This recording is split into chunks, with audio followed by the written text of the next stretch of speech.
Hi everybody, let's talk about the formation of tropical cyclones. Tropical cyclones are essentially hurricanes and typhoons, so you can use them interchangeably.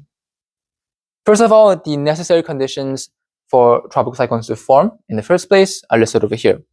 First thing is sea temperatures, specifically your surface temperatures, must be greater than 26 degrees Celsius so that it gives the heat for your moist air to rise and drive your convection currents.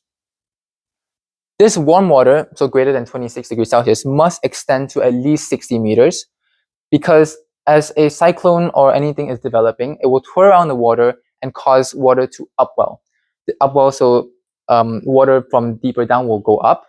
And if you have cold water, maybe around 30 meters, the water will rise and it will disrupt the heat supply and it will just cause your hurricane developing to dissipate.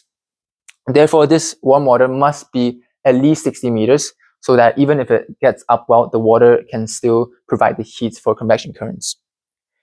The development must happen 5 degrees north or south of the equator, or if you want to go more complex, it's the ITCZ, which is the Intertropical Conversion Zone, which will vary according to your months, but it's essentially the equator. This is so that you have sufficient enough Coriolis effect for your air particles to twirl around and cause the spinning motion of cyclones. You also need low wind shear.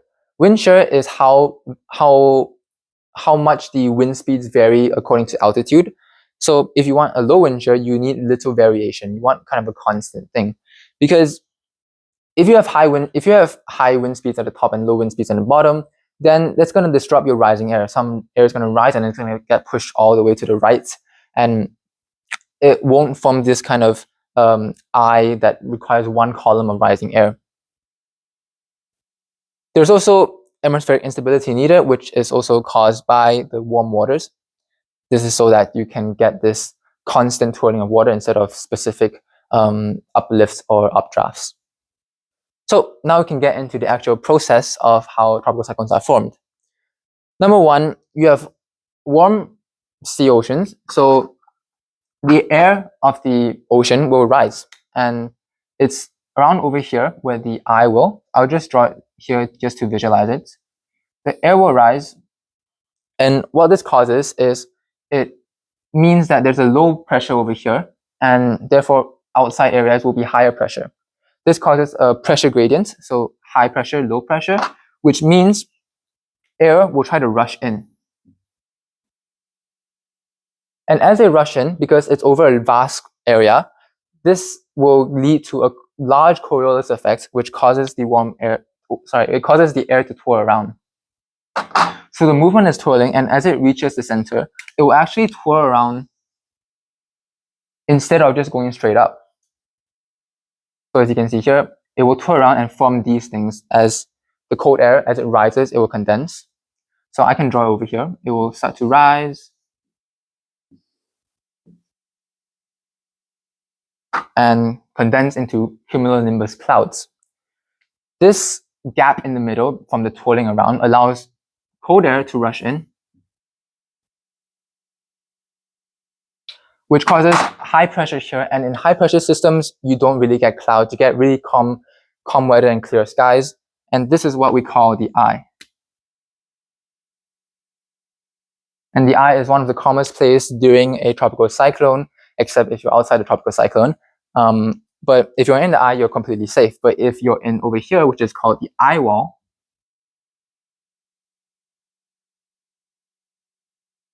you're cooked. Anyways, as the air rises and condenses, it will release latent heat, and it's latent heat of vaporization because it's turning from a gas to a liquid. And this heat causes the air to be even hotter and then push up even more. And therefore, the condensation and the latent heat that condensation produces will give extra energy to the storm to further develop and give it more power. It drives the storm essentially. And when it reaches the top, it has to spread out. So the atmosphere causes it to spread out. It can't keep rising into space. And what this does is you get a canopy layer, a cirrus canopy layer, and it's very dense. So usually when you think of cirrus, it's kind of like feathery small clouds. But because it's such a vast amount of air it's very dense, it's very big, and it's at high altitudes. So you can draw as this. And obviously, when it's at the top, it's going to cool down. And after it cools down, it will sink and go back towards the center. Go back down towards the center.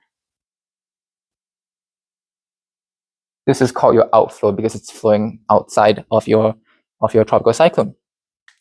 And you might be curious what these things are. They're called rain bands. Let me erase this thing over here. These things are called rain bands, and they are part of the cyclone. And essentially, they're caused by the twirling around of water and water rising. So a cyclone from a bird's eye view looks like this.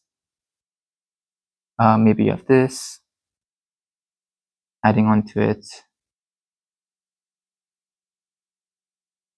And as you can see, this twirling motion, if you cut it across, you can see it intersect over here, here, here, here, here. And the air is unpredictable. Sometimes it's very warm, sometimes very cold. But if you get warm water, because the ocean is quite warm and it might rise, the air that's trying to travel over here might be warm enough to rise. So you get air rising over here.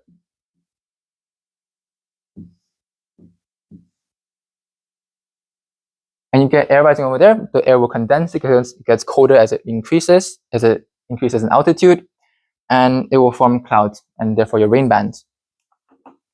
Then it will feed back into the system as it sinks out. Goes there, goes there. Some air might travel here as well. So this is essentially how a tropical cyclone works, and it will move based on your Coriolis effect. So in the northern hemisphere, it will move in the prevailing wind direction, and then it will move to the kind of on the right in the northern hemisphere and left in the southern hemisphere. And as it reaches land, look what happens. Initially, this is ocean. This is warm water. So you have the water providing, you have the heat providing. But once it reaches land, it gets cut off. No more water, no more heat supply. You can't drive this convection current anymore. And therefore, the tropical cyclone dissipates. So this sums up how tropical cyclones, hurricanes, or typhoons forms. I hope you guys enjoyed, and I'll see you in the next video.